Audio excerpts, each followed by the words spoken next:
Olá, estamos começando o nosso programa Encontro Fraterno.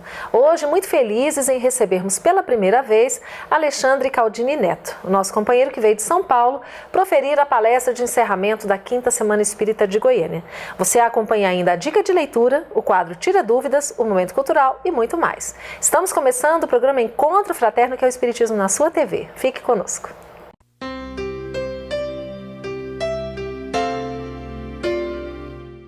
Hoje nós estamos felizes recebendo Alexandre Caldini. Alexandre, bem-vindo a Goiânia, bem-vindo ao nosso programa Encontro Fraterno. Muito obrigado, prazer estar aqui, muito obrigado pelo convite. Estou muito feliz de estar em Goiânia hoje.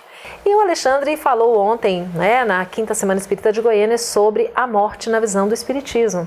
E eu achei bastante curioso que você tem um título, um livro, com esse título, mas como você se apresenta no livro, o Alexandre diz que ele já foi imperador, rei, czar, uma série de personalidades importantes. E depois, com muito humor, ele diz, e talvez um pouco mentiroso, Como é que é isso, Alexandre, essa questão da pessoa se achar que ela sempre foi alguém importante? Isso é curioso, era uma brincadeira que meu pai fazia. Meu pai faleceu agora no final do ano passado, não espírita. Ele falava, escute, nessa história de encarnação, todo mundo foi espetacular, foram só reis, rainhas, nobres, ninguém foi mais simples, ninguém cuidou do cavalo, ninguém trabalhava nas cocheiras, nas casas e tal. Então, ali eu brinco no livro disso, é obviamente uma brincadeira para falar, calma, a gente foi de tudo, Você foi rico, foi pobre, foi saudável, foi doente, morou numa grande cidade, numa pequena cidade, teve as dificuldades as mais variadas, para a gente aprender a lidar com as coisas. Então é só uma brincadeira para desanuviar um pouquinho. Como o tema é morte, normalmente as pessoas olham com muito peso esse tema, Então também um pouquinho de humor para dar uma acalmada. E você diz também que com certeza você já morreu outras vezes, então é muito provável que você morra de novo, Não tenho certeza ainda, mas acho provável, pode ser que aconteça. Como é que é isso, encarar a morte com essa leveza? Olha, a morte para mim nunca foi uma coisa que eu pensasse muito, que me chamasse muito a atenção, quando adolescente, quando criança. Mas obviamente é uma questão muito presente na vida de todos nós e acontecerá daqui a pouquinho, mais cedo, mais tarde, antes ou depois. E aí eu comecei a pensar nessa questão da morte no falecimento de um rapaz de 17, 18 anos, filho de uma amiga minha, de uma colega de trabalho, e ele comemorava ter passado no vestibular e bateu o carro e morreu nesse acidente. E a mãe ficou obviamente arrasada, o pai também. A partir disso eu pensei, puxa, será que o Espiritismo não consegue, será que ele não consegue fazer um livro que ajude as pessoas a compreenderem a morte de uma forma mais serena, Que ajude a gente a passar por esse momento que todos passamos e passaremos com a nossa própria morte, a morte de gente próxima a gente, de uma forma mais leve. Aí começou a ideia do livro, que no começo não deu nada certo, foi uma porcaria. Eu comecei a fazer, quis fazer meio que nem o Livro dos Espíritos, pergunta e resposta. Aliás, peguei do Livro dos Espíritos algumas coisas, ficou muito chato, muito sem graça. Aí eu larguei.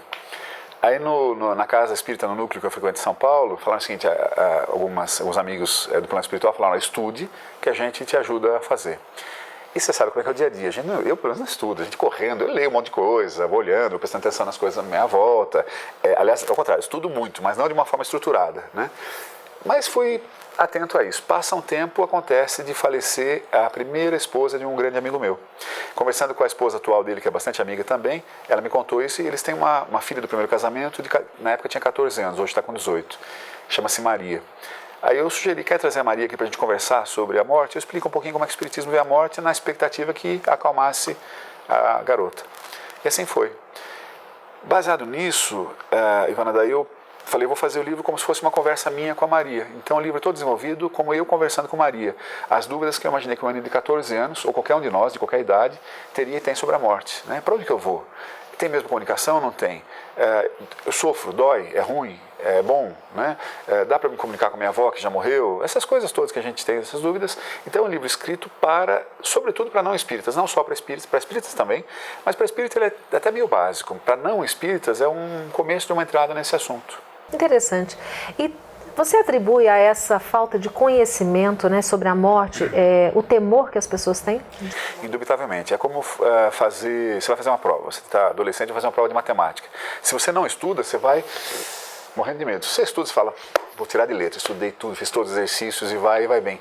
Quanto mais nós conhecemos sobre qualquer assunto, menos assustador esse assunto fica, muita gente tem medo de espíritos, porque não conhece, porque a gente não estuda o que é o espírito, senão nós, só que deixou o corpo, só. Uns estão atrapalhados, outros não estão, mas é normal, como da vida aqui. Aqui não tem gente mais atrapalhada, menos atrapalhada, mais agressiva, menos agressiva, a mesma coisa em todo canto. Então, quanto mais nós estudemos, não só a morte, tudo, mais a gente conhecerá, menos receio terá. Mas e o medo que as pessoas têm do momento da morte? Morrer dói? É, duro dizer, eu não lembro da última vez ainda, mas claro que tudo depende. É bacana do Espiritismo é isso, né? Se você não sabe responder, você fala depende, né? E aí está resolvida a questão, né? Depende de quem você é, de como você está, né? Pessoas muito apegadas, essas seguramente sofrem. É aquela morte que o cara tá, que não quer ir, segura, até fisicamente está agarrado às coisas, né? O apego só nos faz mal, o apego a tudo, mesmo durante a encarnação, não apenas na hora da morte, né? Se você é muito apegado a uma coisa, você perde essa coisa, você sofre muito mais que se você não é apegado a ela e perde. E vamos lembrar que a gente vai perder um monte de coisa. Relacionamentos desandam por uma série de razões, casamentos acabam, pessoas jovens morrem, você perde a sua fortuna, assim, a fortuna troca de mão, você não está fazendo bom uso, ela vai para outro, sai da sua mão. Tudo pode acontecer. Sêneca, que é um brilhante filósofo espanhol da época de Nero, Calígula, ele conviveu com o pessoal barra pesada ali, né, no Império Romano, ele morou ali, foi professor de Nero e tal. Ele fala, entre várias coisas muito interessantes, isso. Ele fala, tudo que pode acontecer a qualquer pessoa pode acontecer a mim também. Então ele fala, eu posso ser preso, eu posso ficar doente, eu posso morrer, posso perder minha fortuna, tudo.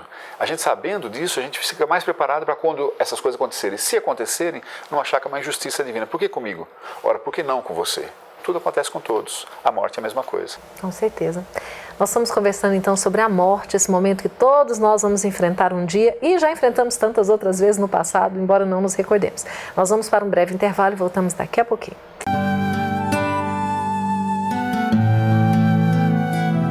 Olá, gostaríamos de sugerir-lhes hoje a leitura do livro Alto Amor e Outras Potências da Alma, uma obra escrita em parceria pelo Espírito Dias da Cruz e por mim, abordando o Evangelho e as potencialidades da alma, aquilo que o Evangelho nos recomenda para despertar as grandezas que são as virtudes da nossa grande herança divina no coração.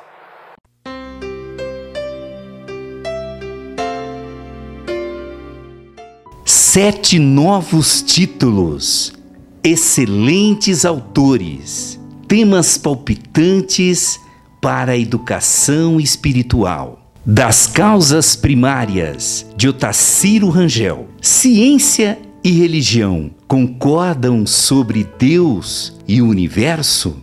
Diálogo fraterno, de Marlon Reikdal. Como acolher os que buscam a casa espírita?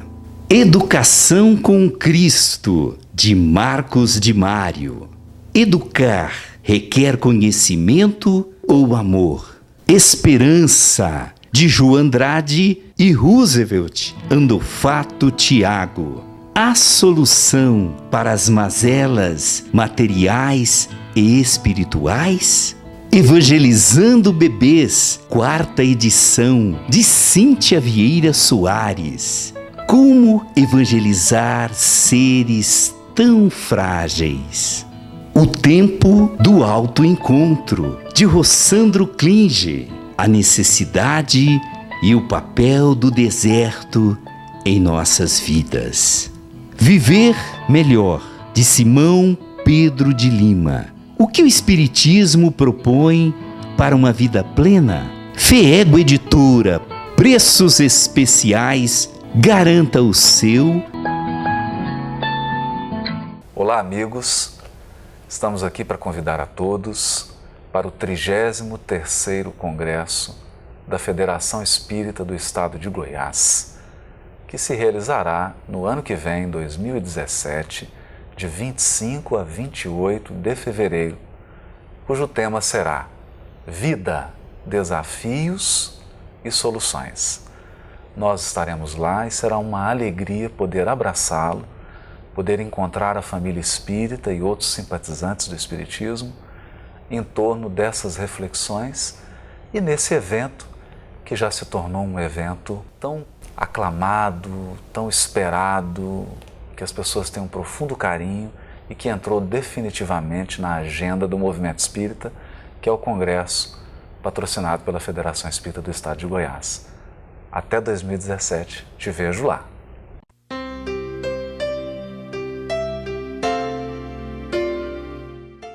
Estamos de volta hoje falando sobre a morte. Você tem medo da morte?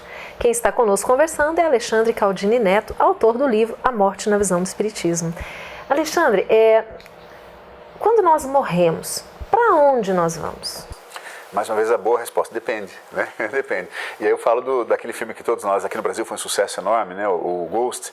Se você se recorda, na situação ali de morte, morria uma pessoa, um assaltante ali, e ele era uma figura de filmagem, né? De cinema, mas vinham umas sombras escuras e pegavam ele e levavam embora.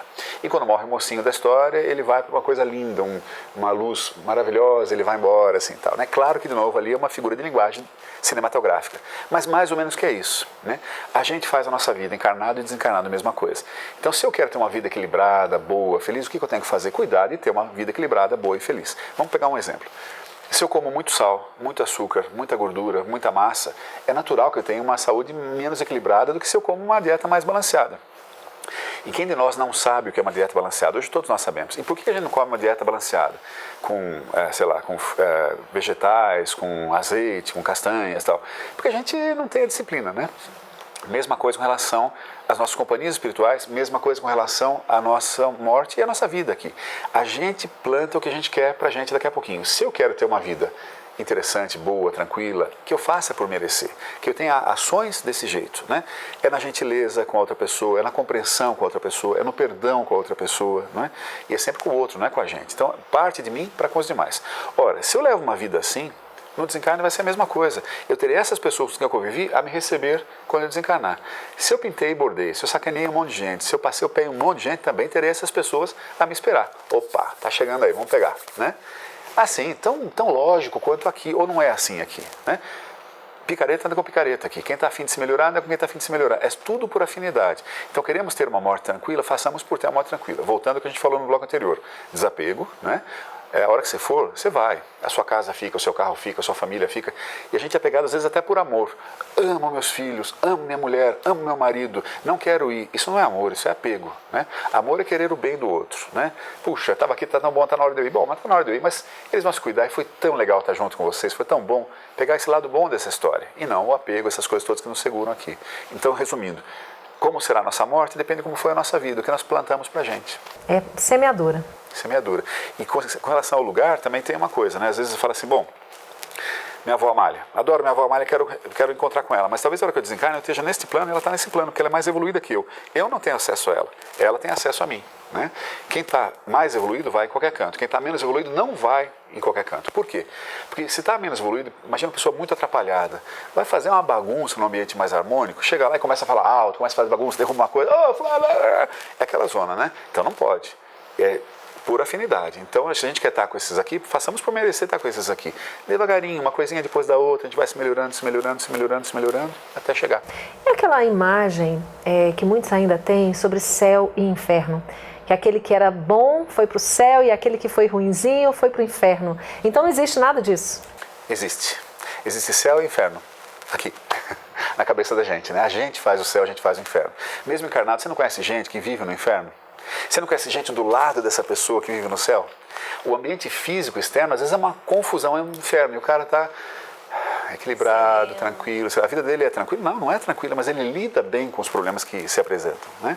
E o outro que tem, às vezes é milionário, tem carrões, aviões, barcões, tudo, e está no inferno, está num horror a vida do cara, está nunca satisfeito. Por quê? Porque ele faz da vida dele um inferno, né? Então volta a questão do desejo, de como lida com as coisas, de como vê a situação, e aí depende de cada um de novo. Não é fácil? Eu acho até que é fácil, depende de querer. Depende de estar afim, né? A vida mostra pra gente uma série de coisas e você aprende a lidar com elas, fazendo o seu céu, o seu inferno. Então não é só que você vai ou deixa de ir para o céu ou para o inferno. Você está e deixa de estar no céu e no inferno no seu dia a dia, aqui já na Terra. Depende. E com relação ao momento da morte, né? De repente nós vemos a partida de um ente querido. É muito comum as pessoas dizerem assim, olha, perdi, né, um grande amor, perdi uma pessoa importante. A gente perdeu? Essa é uma questão muito interessante, a questão da perda. A gente fala mesmo, perdi fulano, perdi um filho, perdi uma filha, perdeu mesmo. E o tempo, Santo Agostinho fala disso, e o tempo que a gente viveu com essa pessoa, não foi um ganho? Foi um tremendo ganho, né? Teve conosco uma relação bacana, aprendi para burro com você, ensinei também, convivemos, evoluímos, ajudamos uma série de gente em volta. Então quando alguém que a gente gosta morre, é importante que a gente não entenda como uma perda, porque de fato não foi uma perda. Entender como uma perda é entender a morte como uma derrota, não é uma derrota. Quem diz que morrer é ruim? A gente acha que é ruim porque a gente acha que aqui é maravilhoso. Aqui é maravilhoso? Aqui é super difícil, tem um monte de problema. Quem sabe a pessoa foi para um lugar muito melhor. E outra, a gente só vai a hora que está na hora de ir. Não há antecedência, não há erro, né? Então aquela pessoa foi porque era o momento dela ir. Ela já fez o que deveria ter feito, está indo para um lugar possivelmente melhor. Não é uma perda, é um ganho. Um ganho é o tempo que a gente viveu junto. E aqueles que ficam, como lidar com a dor dessa partida? Mas eu vou pedir para você, Alexandre, responder daqui a pouquinho, que nós vamos fazer uma breve pausa e voltamos daqui a pouquinho.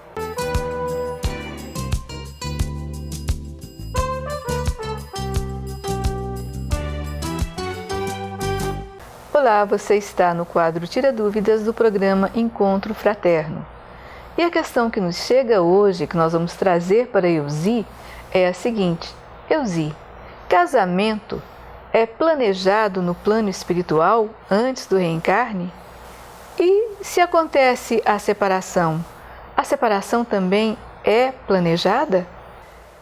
Muito boa pergunta e oportuna, porque muitas pessoas estão refletindo agora sobre como irão encontrar aquele companheiro, aquela companheira com a qual terão que, na jornada evolutiva, terão que crescer juntos, um ajudando e completando as deficiências do outro. Nós sabemos que o que deve haver entre o casal, acima de tudo, é muito respeito. E o casamento, quando é por amor, quando é por uma afinidade de almas, ele tende a gerar um clima saudável, filhos equilibrados e um lar abençoado. Nós vemos também que muitas pessoas não se importam muito com esta companhia bem escolhida, que seria quase que seguir os desígnios do alto, porque tudo dá certo. Não é aquele dar certo do começo, quando tudo são flores, é um dar certo de afinidade espiritual, de encontro entre concepções religiosas, educacionais, sociais, para que haja menos atrito e mais possibilidade de acerto. Então, se nós percebermos que encontramos aquela companhia desejada, esperada, para constituirmos um lar, nós verificaremos que tudo parece que está com as bênçãos do mais alto, porque muitas vezes somos tão rebeldes e fazemos coisas impensadamente, com precipitação ou por paixões e entusiasmos momentâneos. Isso não tem durabilidade. E há pessoas também que perguntam: como acontece se por acaso este casamento é pré-determinado, a destinação encaminha um para o outro para que juntos cresçam e multipliquem-se? Como fica se a pessoa, um deles falece e a pessoa tem um segundo, um terceiro casamento? O que acontece é que existe entre as pessoas uma afinidade enorme. E no plano espiritual, o que interessa mais, as uniões, as famílias, elas se constituem através de afinidades, de laços em comum e de objetivos a serem atingidos de forma mais elevada e no mesmo nível, para que haja um equilíbrio. Então, se uma pessoa foi casada com alguém e este alguém partiu para o plano espiritual, se houve amizade e respeito e troca e interação e afinidade, de qualquer forma, essas pessoas serão sempre amigas. Não precisa obrigatoriamente voltar a ser o esposo, mas poderá vir na condição de um filho, de estar em contato com a pessoa afim, através de várias vidas sucessivas. Isto faz com que o sentimento se estabeleça e multiplique e fique cada vez mais sólido. Acredito que você terá a sua percepção, o seu feeling, para saber como irá conduzir a sua vida afetiva, com respeito, com muito interesse em manter-se unido para sempre, porque o que une as pessoas são os sentimentos e as afinidades, e assim elas serão capazes de construir algo bem efetivo. Muito bem, agradecemos a sua atenção. Você está no quadro Tira Dúvidas. Envie suas perguntas para tiraduvidas@feego.org.br. E sobre esse tema palpitante que a Elzi abordou, uma sugestão de leitura: o livro E a Vida Continua, do espírito André Luiz, pela psicografia de Francisco Cândido Xavier. Nesta obra, você irá perceber a rede de relacionamentos e como acontece o jogo de troca e inversão de papéis durante as vidas sucessivas. Até a próxima!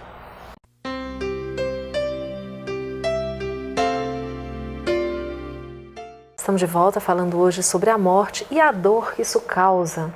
Como lidar com essa dor de ter um ente querido partindo? É uma questão bastante interessante e muito presente. Primeiro, espírita ou não espírita, a gente sente a morte. É o vácuo do acontecido. Nós estamos aqui conversando, talvez alguém da minha família, da sua família, esteja morrendo nesse momento e a gente não sabe, quando chega em casa, nossa, morreu, né? Então, a primeira coisa, saber que pode acontecer a qualquer momento e estar preparado para isso. O que isso quer dizer? Tanto a nossa própria morte quanto a morte de gente que a gente gosta. Tentar manter as contas em ordem. O que quer dizer manter as contas em ordem? Fala que gosta da pessoa, se gosta, né? Mostra, abraça, beija, diz o quanto aquela pessoa é importante para você. Outro dia um amigo meu que é chinês falava um negócio muito interessante. Falava que na China, as pessoas no seu aniversário agradecem aos pais pelo aniversário, agradecem a oportunidade que deram dessa pessoa encarnar. Olha que coisa mais interessante e bonita, né? Nós já agradecemos aos nossos pais, você já agradeceu aos seus pais a sua oportunidade que está tendo aqui agora, né? Então, mostrar o amor que tem é fundamental. Perdoar é fundamental. Buscar o perdão é fundamental, porque a gente não sabe a hora que está na hora de ir, né? Quando vai, a gente sente a dor, sente o vácuo da morte, eu diria. E a tristeza é normal, por um tempo, e numa certa intensidade. O que eu quero dizer com isso? Tem gente que fica sofrendo muito, por muito tempo. Isso não é bom para ninguém, não é bom para si mesmo, não é bom para os que estão em volta. Imagine se você fica sofrendo a morte de um filho durante anos, e os outros filhos que você tem? E seu marido, sua mulher, seus parentes? Também precisam de você. E você fica não sofrendo a morte, não sofrendo aquela pessoa, mas o fato dela ter morrido por puro egoísmo. Então, a gente sentir normal, mas a tristeza tem que ter também nela uma certa serenidade na tristeza. A tristeza também é ruim no sentido que faz mal a quem morreu, porque se você fica, puxa, foi embora, minha vida está péssima, eu sinto muita saudade de você. O que acontece? É Dona Flor, seus dois maridos, né? Como lá, que ela chamava, o Vadinho voltava. Você chamou, o cara volta, gosta de você, está vendo você sofrer e vem tentar ajudar. Só que não está mais em condições de ajudar. Vai fazer um atabalhamento, uma confusão toda, então deixa a pessoa partir. Fala, ó, gosto muito de você, adoro, sinto uma certa saudade e tal, mas foi muito legal estar junto. E que você esteja bem, siga a sua vida, caminhe, progrida, a gente vai se encontrar depois. Esse é o bom momento, né? Então, saudade e tristeza, tem a saudade azeda, que é essa que puxa, é ruim, e a saudade alegre, do bom momento vivendo juntos. Essa que a gente devia cuidar de ter. E nós podemos ajudar aquele que partiu? Porque nós vemos casos, por exemplo, recentemente, um trágico acidente que ceifou a vida de muitos jovens, né? Esses jovens, talvez, eles tenham uma certa dificuldade até se perceberem vivos ainda, mas em outra realidade. Como é que nós podemos auxiliar a pessoa que parte, assim, de uma forma tão inesperada para nós? Porque nós sabemos que para a justiça divina está na hora, não é? Mas nós não conseguimos, muitas vezes, perceber isso. Várias coisas aí. Uma delas é o que você acabou de falar. Para nós, né? Frequentemente, a gente, quando tem um acidente desse tipo, a gente fala assim, nossa, não era para ter entrado naquele ônibus, entrou e morreu, não era a hora. Era a hora, tinha que estar naquele ônibus. Ou ao contrário, nossa, ia no ônibus e ficou, perdeu o ônibus e salvou-se. Não era a hora dessa pessoa entrar no ônibus, a hora é certa, aquela lá. Então, compreender isso é o primeiro passo, porque senão eu não aceito Deus. Se existe Deus, Deus é a inteligência suprema, a causa primária de todas as coisas, como diz o Espiritismo, há justiça naquela situação. Não há acaso. Então, compreender isso já dá um certo alívio. Era a hora daquelas pessoas. Mas tão jovens, não tem idade. Aquelas pessoas já cumpriram o seu tempo aqui, está tudo bem, podem partir na boa. É também comum você falar assim, uma pessoa tão boa e morreu tão jovem, morreu, não tem idade. E porque era boa, pode ir. Já cumpriu o seu pedacinho aqui, pode cuidar da sua vida de um jeito melhor, né? Como é que a gente pode auxiliá-las? Justamente como eu falava antes, não trazendo de volta, não fomentando o pensamento tão pesado que é da injustiça, da dor, da saudade dilacerante. Isso não ajuda ninguém. Como é que a gente ajuda? Falando, tem uma saudade enorme, mas fique bem, esteja tranquilo, calma-se aí, vá se tratar, tem hospitais no plano espiritual, vá se cuidar, olhe a sua volta, tem gente para lhe auxiliar aí, aceite a ajuda dessas pessoas, veja se tem alguém que você conhece, pelo diálogo, isso é uma prece. A prece não precisa ser uma coisa conduída, com linguajar que não é normal para a gente, né? Converse com seu filho como você conversava antes, orientando, né? Isso é uma delícia, ele sente o carinho da mãe, do pai, dos irmãos e também vai se acalmar, também vai poder olhar à sua volta e receber o apoio que seguramente está sendo oferecido a ele para seguir adiante. Lembrando que no plano espiritual, certamente, muitos amigos ou até familiares que partiram anteriormente estão ali, né, para recebê-lo, para ampará-lo. Vou te contar duas coisas muito interessantes. Uma delas eu conto no livro. A minha sogra, Dona Ica, mineira, daqui de perto, até ali perto de Catalão, a gente falava agora, né? Ela, pouco antes de encarnar, eu fui me despedir dela, eu ia viajar ao exterior e voltei ao quarto dela, estava deitado com a minha esposa ali do lado. Ela estava olhando para cima assim, sorridente, falou: "Ei, Alexandre, vão esses seus amigos mesmo." Ela estava vendo amigos espirituais meus, que eu não vejo, eu não sou vidente, e ela estava sorrindo tão gostoso, ela estava vendo gente já esperando ela para encaminhá-la. Ela morreu acho que demorou quase um ano depois, mas a gente já falando: "Calma, venha, tá tudo bem", né? Isso acontece frequentemente. Quantas vezes você ouve de gente falando que o moribundo está vendo o tio, a avó, o pai? Normal, estão recebendo ali, né? A segunda coisa muito interessante que eu queria te comentar, o Sandro, que é o meu cabeleireiro, o quarto do meu cabelo em São Paulo, é espírita também, coincidentemente. E ele contando uma senhora, amiga da mãe dele, que é espírita, morava perto do aeroporto de Congonhas, em São Paulo. E ela teve a intuição de ir até a janela, no determinado momento. Foi até a janela, daí teve a intuição de olhar para o lado. No que ela olhou, ela viu, assim, perto do aeroporto, uma série de pessoas, parecendo médicos, enfermeiros, todos vestidos de branco ali. Nessa hora, o avião da TAM, aquele avião, entrou. Então, o que ele falou, a senhora foi chamada para mostrar o seguinte: está tudo planejado, tem uma equipe de socorro enorme aqui esperando acontecer. E começaram a socorrer imediatamente. Então, eu só posso acreditar que isso é verdade, né? Não teria por que a senhora contar uma história dessa que não fosse verdadeira. Eu falo: que beleza que é isso, não há acaso, está tudo pronto, certinho, sabia-se que ia acontecer e está preparado para receber as pessoas. Por mais que nos choque, né, num primeiro momento, tudo faz parte de um planejamento maior. E esse final de semana eu estava também no núcleo que eu fiquei de São Paulo e conversando com uma entidade lá, um amigo, ele falando: a gente fica muito chocado porque a gente vê o corpo e acha que a pessoa está sofrendo. Frequentemente o espírito não está sofrendo. O corpo está sofrendo ali, está de cama, mas o espírito está aprendendo, está pensando, está fora dali. Então a gente se impressiona muito com a matéria, natural. É o que a gente vê. Alexandre, mas nós não poderíamos terminar essa nossa conversa sem perguntar para você. Se nós já sabemos de tudo isso, nós já morremos tantas vezes, não é? Por que nós não nos lembramos?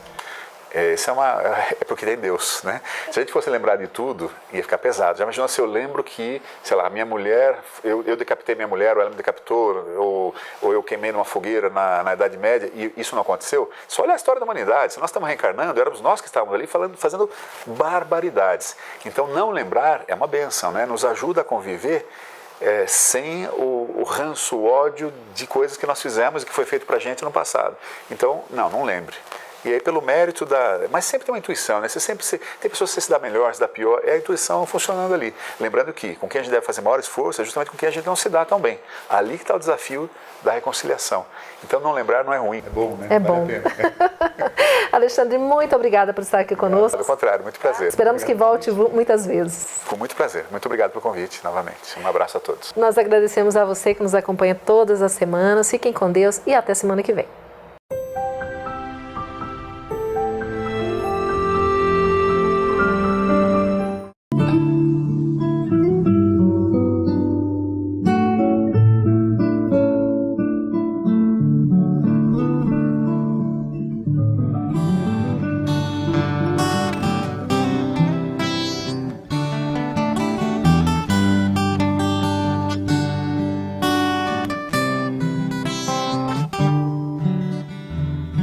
Chegados os tempos em que velhos paradigmas deverão ruir e a luz do firmamento irá reluzir para mostrar-nos os caminhos da transformação. São chegados os tempos em que corações endurecidos vão se arrepender, pois conhecerão o exílio para se transcender. É o sofrimento da nova transição. Só o amor será capaz de exterminar todas as guerras. Será capaz de acalmar a nossa terra, trazendo enfim a paz em nossos corações. Só o amor, só o amor será capaz de acabar com o egoísmo. Só o amor fará desenvolver em nós o altruísmo, consolidando a tão sonhada regeneração. Então vem cantar, o amor que nos renova. Então vem cantar, o amor que nos transforma. Abra o seu coração, chegou enfim a transição planetária.